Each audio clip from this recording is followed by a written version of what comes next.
السلام عليكم ورحمة الله وبركاته. أهلا وسهلا بكم إلى حصادكم لهذا الأسبوع، نبدأها بأهم ما جاء في الأسبوع.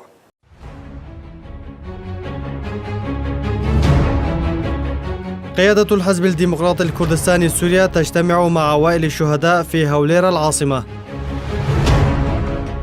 إلهام أحمد رئيسة مسد تقول أن وجودهم في المنطقة الآمنة ستفيد تركيا. مسؤول كردي يقول بأنه سيكون للمجلس الوطني الكردي دور فعال في المنطقة الآمنة. إطلاق سراح 27 كرديا في جرابلس بعد محادثات المجلس الوطني الكردي مع الدكتور نصر الدين حريري. عودة عدد من العوائل الكردية فيما تستمر عمليات الاستيطان والانتهاكات بحق الكرد في عفرين. وأخيرا انفجار في مدينة غريسبي يخلف ضحايا بشرية ومادية.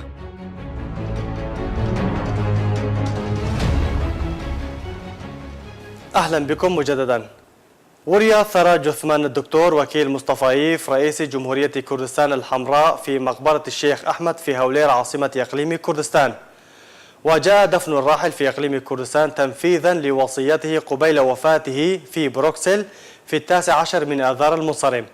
وشارك ممثل الرئيس مسعود البارزاني الدكتور علي حسين وجهاد مزوري ممثل رئيس حكومة إقليم كردستان ونواب برلمان إقليم كردستان ونوزاد هادي محافظ هولير مراسم الدفن. كما حضر وفد من ممثلية إقليم كردستان للمجلس الوطني الكردي مراسم تأبين الراحل في قاعة سعد عبد الله في هولير العاصمة. تستمر معاناة الفلاحين الكرد في منطقة عفرين بكردستان سوريا بالتزامن مع دخولهم موسم قطاف ورق العنب في المنطقة، إذ يعانون الأمرين من الفصائل المسلحة حيث الضرائب الباهظة وإلى ما هنالك من صعوبات وعراقيل تعترضهم.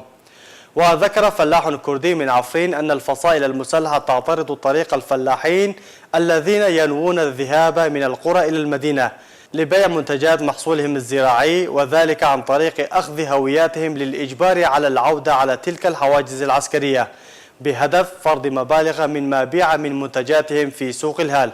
وأكد الفلاح أن الفصائل المسلحة تفرض في بعض الحواجز العسكرية نصف مبالغ من ما بيع من محصول الموسم عن طريق كشف الوصلات للبيع، مما يشكل استياء بين الفلاحين والمدنيين.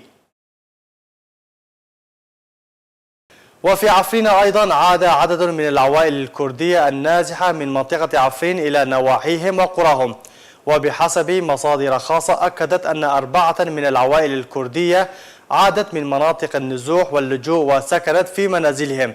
المصادر أشارت إلى أن عائلتين كرديتين عادت من إقليم كردستان وعائلة من مدينة كوباني بكردستان سوريا، وكذلك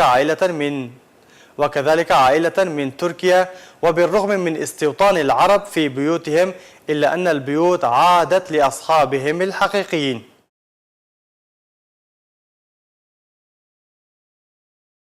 قالت إلهام أحمد رئيسة مجلس سوريا الديمقراطي مسد أن زيارتها الأخيرة إلى أربيل لم تكن زيارة رسمية مردفة بالقول، لكن علاقاتنا مع إقليم كردستان مستمرة بشكل رسمي، مؤكدة بالقول أنهم سيعززون هذه العلاقات والحوارات بما يصب في صالح شعب كردستان، وسنقوم بكل ما علينا فعله بهذا الصدد.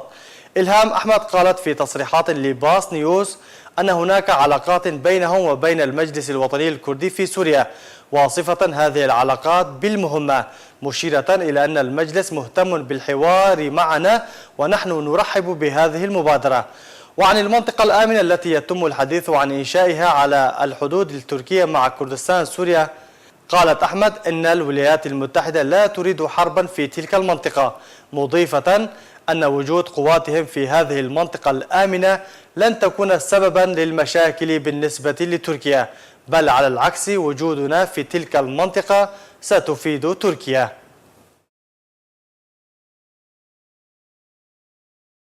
قال علي تمي عضو لجنة العلاقات الخارجية لممثلية المجلس الوطني الكردي في سوريا أثناء اللقاء مع الدكتور نصر الحريري: نحن كمجلس الوطني الكردي في كوباني طرحنا الموضوع وطلبنا منهم توضيحا حول احتجاز المدنيين في جرابلس، وبدوره رحب الدكتور نصر الدين الحريري بطرحنا للموضوع ووعد بمتابعة الموضوع مع الحكومة التركية.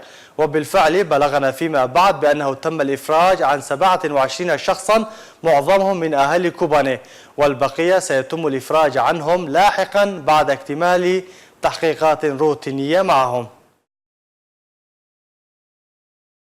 كشف مصدر كردي سوري مقرب من قيادة البيادة أن أمريكا تتوسط بين قوات سوريا الديمقراطية والحكومة التركية، لافتا إلى أن واشنطن تضغط على حليفها في سوريا لإبداء المرونة في إنشاء المنطقة الآمنة شرقي الفرات بكردستان سوريا.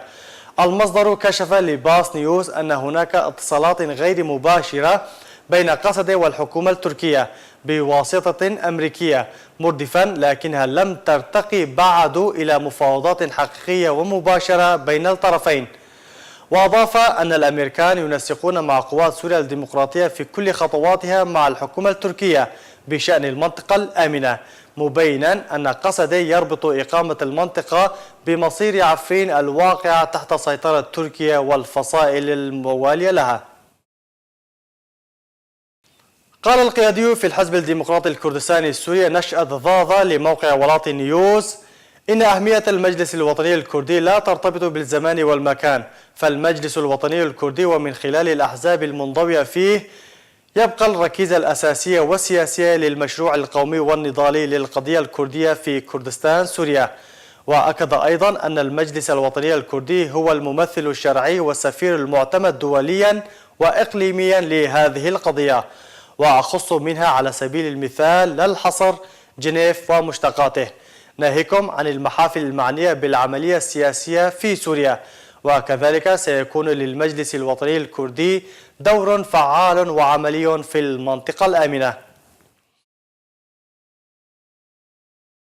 بدعوة من الدكتور عبد الحكيم بشار عضو المكتب السياسي للحزب الديمقراطي الكردستاني سوريا وبحضور قياديين في الحزب وعدد من الشخصيات الحزبية، عقد اجتماع مع عوائل الشهداء لمدينة هولير وريفها، وذلك في المكتب التنظيمي للحزب الديمقراطي الكردستاني سوريا في مدينة هولير عاصمة إقليم كردستان، بحضور كل من الدكتور عبد الحكيم بشار عضو المكتب السياسي للحزب، وسعيد عمر مسؤول مكتب العلاقات الوطنية، وكريم ميراني عضو اللجنة المركزية والمسؤول العام لمؤسسة عوائل الشهداء كردستان سوريا، والنقيب سرحان حسن عضو اللجنة المركزية للحزب الديمقراطي الكردستاني سوريا.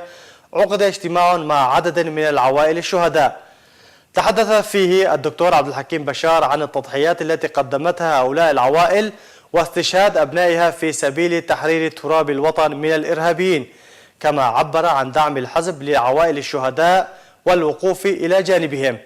هذا وتحدث مسؤول مؤسسة عوائل الشهداء عبد الكريم ميراني عن عمل المؤسسة والجهود التي تبذلها في خدمة عوائل الشهداء. الإداري في مؤسسة عوائل الشهداء مصطفى باديني ألقى كلمة باسم عوائل الشهداء تحدث فيها عن العوائق والصعوبات التي تواجهها عوائل الشهداء من النواحي القانونية والخدمية والاجتماعية، آملا بالدعم والمساندة في سبيل تجاوزها. لقي شخص مصرعه وأصيب 4 آخرون جراء انفجار لغم أرضي من مخلفات تنظيم داعش في جريسبي بكردستان سوريا. وقالت مصادر محلية انفجر لغم أرضي من مخلفات تنظيم داعش في الجهة الشرقية من مدينة جريسبي، مما أسفر عن مقتل الشاب ياسين مصطفى الأحمد وإصابة 4 آخرين بجروح بليغة. وأضافت المصادر أن الجرحى إصابتهم خطيرة حيث نقلوا إلى مشفى المدينة لتلقي العلاج.